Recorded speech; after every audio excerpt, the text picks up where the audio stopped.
velkommen til psykoedukation. Jeg har glædet mig til at møde jer og høre lidt om jeres livshistorier.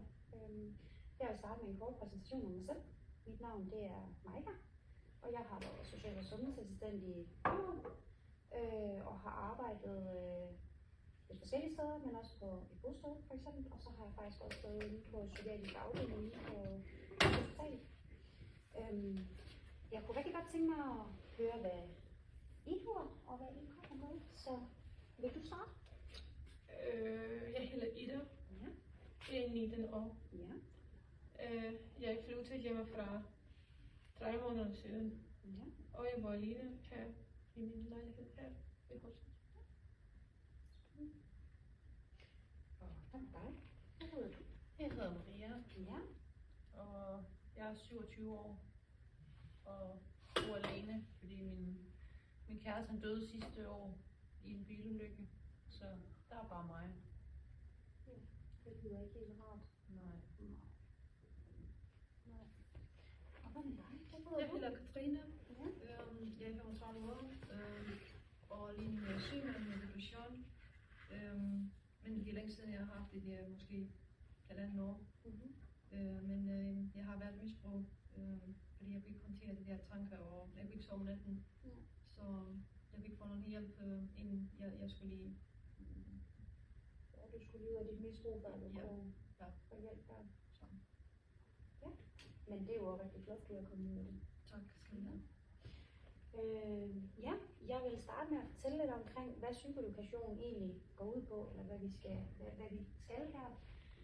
Og psykoedukation, kort fortalt, det er egentlig en læring om vores sygdom, kan man sige, eller de ting, man har svært ved. Vi får nogle mestringsstrategier ind over, hvordan man egentlig håndterer den her hverdag. Men især er det en læring omkring jeres diagnose, depression. Hvordan håndterer vi det her? Og depression, de ved jo nok godt lidt, hvad det er, men jeg tænker også, nogle gange kan det godt være lidt svært at sætte ord på. Så en depression, det er jo egentlig, det kan komme ud af det blå. Man kan ikke altid helt sætte ord på, hvorfor har jeg egentlig fået det her? Hvorfor er det mig? Men det en depression egentlig går ud på, det er jo, at man føler sig tom, man er trist, man gider faktisk ikke noget. Og det er jo så også nogle af symptomerne, kan man sige, men nogle af andre symptomer, det er jo også det her lidt lave selvværd, man egentlig ikke helt lige stoler på sig selv, at det her, det kan jeg sgu godt. Der kan også være koncentrationsbesvær, og så er der jo også desværre de her trælse selvmordstanker, der kommer ind i, fordi man bare synes, at det er træls. Er det noget, I kender til? Er det noget, er der nogle af de her symptomer, I så kan se lidt i jer selv? Jeg tænker, jeg har sådan, nu da jeg er syg, men jeg tænker hele tiden, at jeg duer ikke til noget. Jeg siger ikke mig selv, at jeg kan komme tilbage på arbejde, og så jeg kan ikke sove om natten, fordi der er for meget bekymring, som kører rundt. Ja. Det er rigtig flot, du lige vil faktisk fortælle omkring, hvad du ser. Ja. Så. Men vi er ved at nå til vejs ende i dag. Jeg kan også se, at I ser lidt træt ud. Det er jo hårdt lige pludselig, jeg skal sidde her sammen med andre mennesker. Så lige inden jeg slutter af, så vil jeg bede jer om at lige tænke over til de næste par gange, vi skal ses, at hvad er det egentlig for nogle symptomer, jeg føler? Er det, jeg ikke har lyst til at spise, eller har jeg selvmordstanker, eller prøv at tænke lidt ind i det, og så kan vi snakke om dem de næste kommende gange. Og så vil jeg sige mange tak for i dag. Dejligt, at I kom. Og vi ses om 2 uger. Ja, tak. Og velkommen igen. Det var rigtig dejligt at se jer. Det er jo vores 6. gang nu, vi ses, så det er et par måneder siden, vi startede med at ses nu. Så jeg kunne egentlig rigtig godt tænke mig at høre lidt om i dag, som vi snakkede ind i nogle af de første par gange, vi sås, at nogle af de her symptomer, og hvordan det egentlig går i jeres hverdag, om nogle af de her ting, vi har snakket om, egentlig hjælper jer lidt. Så jeg kunne rigtig godt tænke mig at starte med dig, Maria. Ja. Hvordan går det? Det går ikke særlig godt. Nej. Jeg startede på noget nyt medicin for ikke så lang tid siden, og det har bare gjort, at den her lyst, jeg har til ikke at være her mere, den er bare forstærket og forværret, og ja, jeg har bare lyst til at tage livet af mig selv næsten hele tiden. Jeg synes virkelig, det er svært at være mig. Ja. Så Så bliver jeg nødt til at spørge dig, om du har nogle konkrete selvmordstanker ind i det her. Altså, nej, ikke selvmordstanker, om du har en plan for dine selvmordstanker. Nej, det ved jeg ikke. Jeg tror bare, at de der tanker med, at jeg ikke har lyst til at være her mere, det fylder bare helt vildt meget. Må jeg spørge, hvad det er for en medicin, du startede på? Det der hedder sertralin. Hvor lang tid har du været i gang med det? Jeg ved det ikke. Jeg kan faktisk ikke overskue det lige og snakke mere lige nu. Nej. Det var helt okay, så går vi videre til den næste, så kan det være, du kommer ud på at snakke lidt senere. Ida, hvordan går det med dig? Går det bedre med at komme ud og købe ind? Nej, det tror jeg ikke. Nej. Det er stadigvæk svært til mig at klare min dag. Jeg står op meget sent, har ikke lyst til at stå op under sengen. Nej. Har ikke lyst til at spise. Har ikke lyst til at snakke med noget. Ikke gå ud og handle. Jeg kan ikke åbne døren at gå ud fra min lejlighed. En gang, eller nogle gange, det går med min mor, men jeg har ikke lyst til at snakke med hende. Og nej. Ja. Jeg hører, du siger, at du egentlig ikke har lyst til at snakke med din mor, men kunne det være, at du har brug for at snakke med nogle andre, der ikke er din mor eller os, der sidder her? Kunne det være en hjælp? Ja, hvis det, ja, måske. Ja. Altså, igennem din indgang, der kan du søge noget hjælp og støtte til hverdagen. Blandt andet med at forhandle lidt ind og kan lave noget mad, eller få hjælp til den der trælse opvask, der bliver ved med at stå. Det bliver godt. Og det kan du gøre hjemmefra. Så du skal ikke noget op nede på kommunen lige i første omgang. Nå, dejligt. Ja. Ja. Men der vil jo selvfølgelig komme nogle samtaler. Ja. Men jeg tror, det kunne være rigtig godt for dig, fordi jeg hører egentlig på dig fra de tidligere samtaler, at du vil rigtig gerne, men ved ikke, hvor du skal starte henne. Nej, det var svært at komme i gang med noget. Ja. Jeg lytter. Ja, sådan. Tak. Jeg er glad. Det lyder rigtig, rigtig godt. Katrine, hvordan går det med dig? Jeg synes ikke, det var rigtig fint.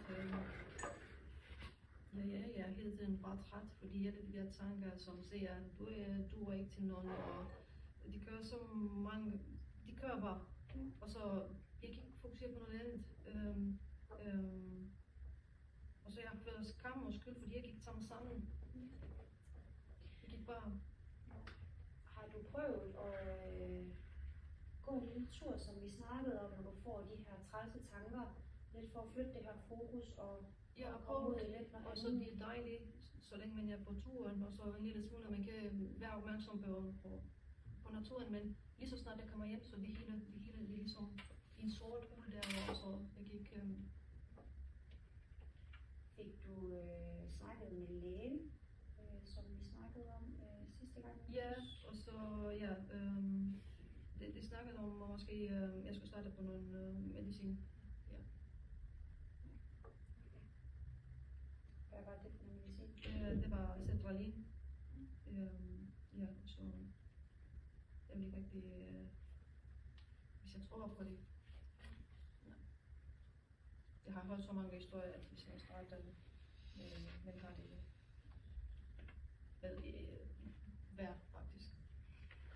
Jeg kan godt forstå din bekymring i det, og det er også det samme som dig, Maria.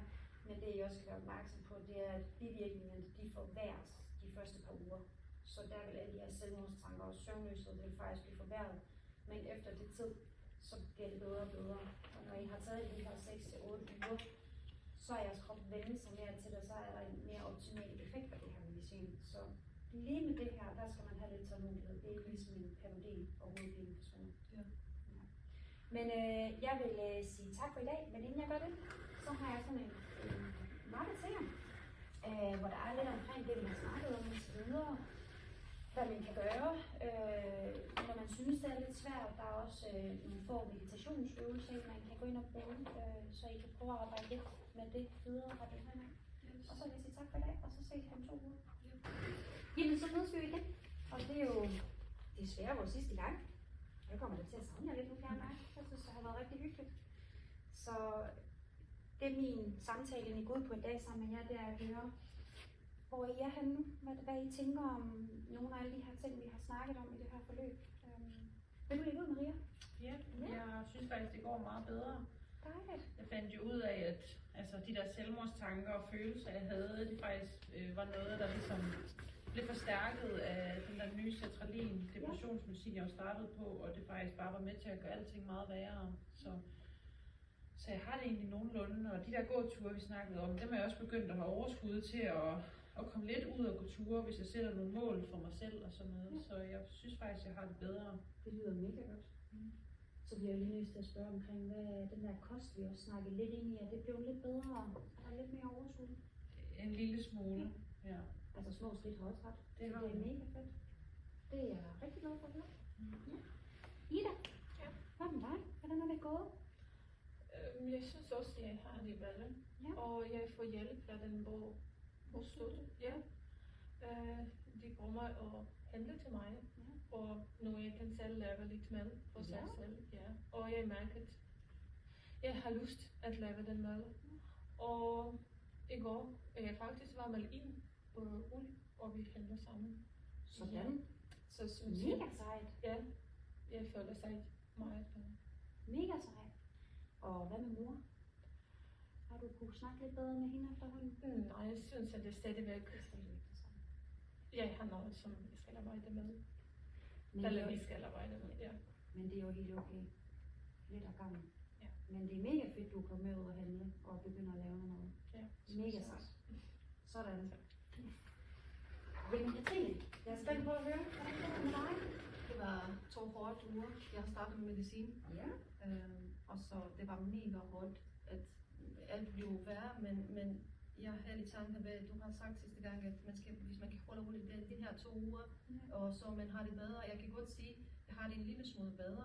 Jeg har stadigvæk de der tanker, men de er mindre, og så jeg fik lyst til at lytte lidt til musik, eller måske slappe lidt mere af. Kom du i gang med din digtning igen? Fortæl om du gerne vil. Ja, jeg har lagt den klar, men det var, ja, jeg har lagt den klar, så det skal nok... Ligger og stiger på dig. Ja. Mega godt. Så. Det lyder jo sindssygt godt. Jeg er rigtig glad for, at vi er nået her til, hvor vi er nået. Men ja, det er jo vores sidste gang, og jeg har ikke mere tid i dag, så jeg vil ønske jer alt held fremover. Ja, tak for det.